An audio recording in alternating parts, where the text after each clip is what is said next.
Do you want to develop consistent good habits like reading, going to the gym every day, learning new languages, or practicing new instruments?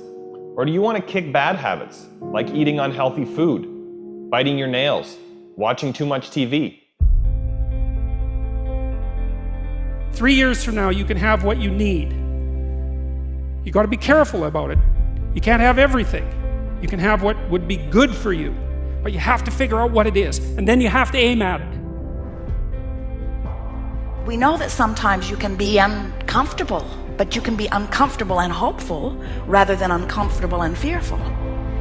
People go through their lives without knowing what it is they want to do.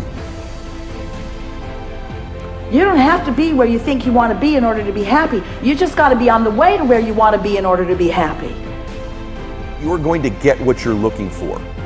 So if you're looking for success, you're looking for happiness, you're looking for prospects, you're looking for recruits or clients, I'm telling you, the more you're consciously looking for those things, you're going to see them. When you're looking to win, you're looking for victory. Sit on your bed one day and ask yourself, what remarkably stupid things am I doing on a regular basis to absolutely screw up my life? And if you actually ask that question, but you have to want to know the answer, right? Because that's actually what asking the question means. It doesn't mean just mouthing the words. It means you have to decide that you want to know.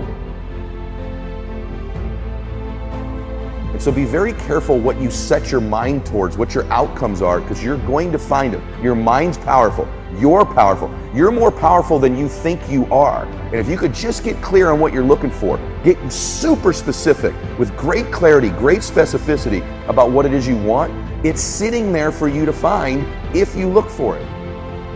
The time is now. The time is now to express and for people to believe in themselves. The time is now for it to be okay to be great. Right there and then, you have an opportunity to steer your thoughts and your emotions in the direction that you want them to go, not in the direction that they're telling you to go. In other words, you can literally choose to seize the day, or you can let the day seize you. If you're fearful all the time, your point of attraction is very far from what you really want. If you're ornery all the time, or a lot of the time, your point of attraction is different from what you want. Your emotions are your indicator of what you're doing vibrationally. Have you been listening to us long enough to sort of understand what we mean by that? Don't worry about what needs to be done. Think about who you have to be in order to get it done. Did you ever have a dream that was so big that you thought it was almost impossible to achieve? I've had those dreams. And while not every dream has become a reality, along the way I learned a powerful approach of picturing that has helped me achieve most. Since that day, I've had other dreams, other big dreams.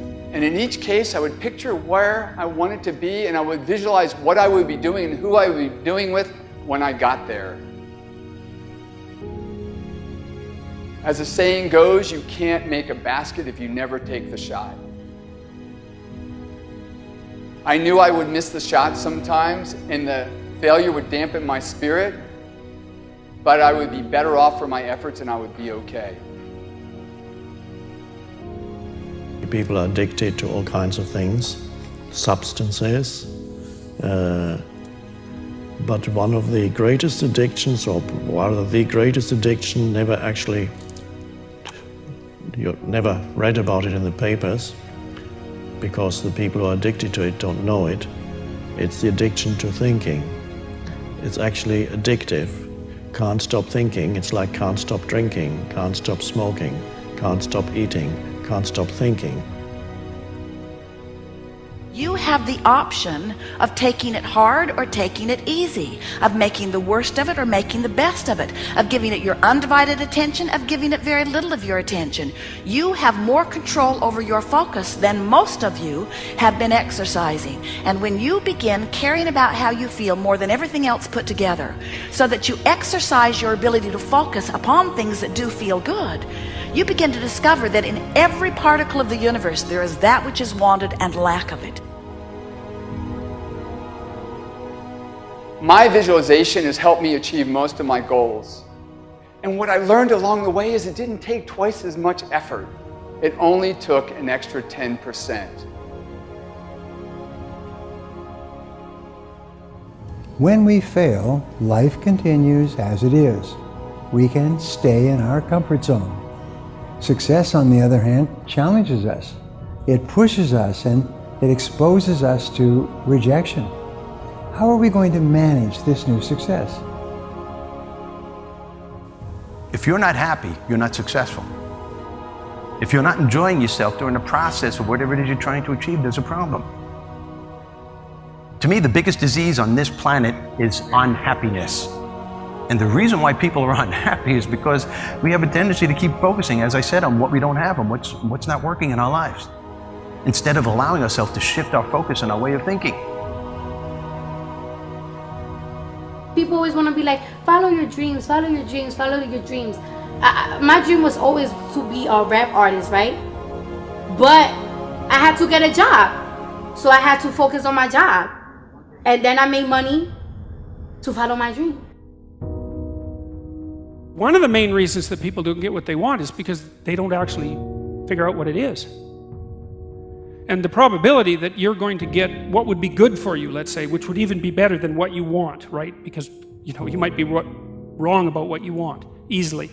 But maybe you could get what would really be good for you. You have the freedom to think anything you want. You were born extremely confident. You came into this world knowing how wonderful you are. So choose new thoughts to think about yourself, and choose new words to tell yourself how magnificent you are, and that you deserve all the good that life has to offer.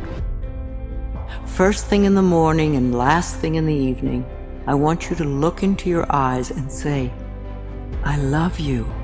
I really love you.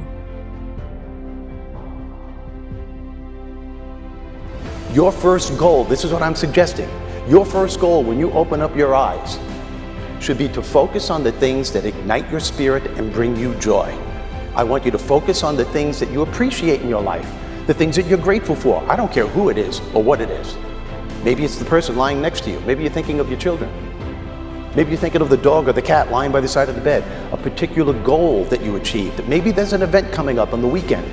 Maybe you're meeting with your friends for lunch. You see, folks, it doesn't matter who it is or what it is. There's always something to be grateful for, to appreciate. And what I'm asking you to do in those few moments before you crank and get into your day is to focus on these things. Then why am I asking you to do this? Because an attitude of gratitude simply makes you feel good. And feeling good is the fuel that drives motivation.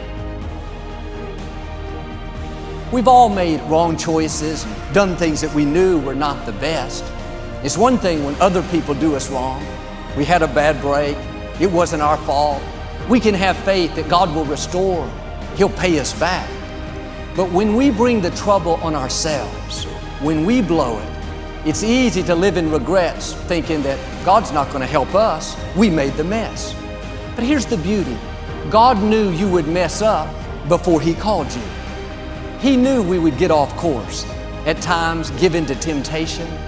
He didn't base His plan for your life on you making perfect decisions.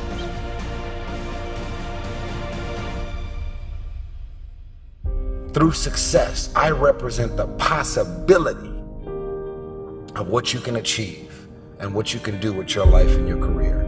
Other people's success represents the possibility of what you can do. Those are the records that you can sell. Those are the type of tours that you can do. Those are the kind of songs that you can produce and the songs that you can write.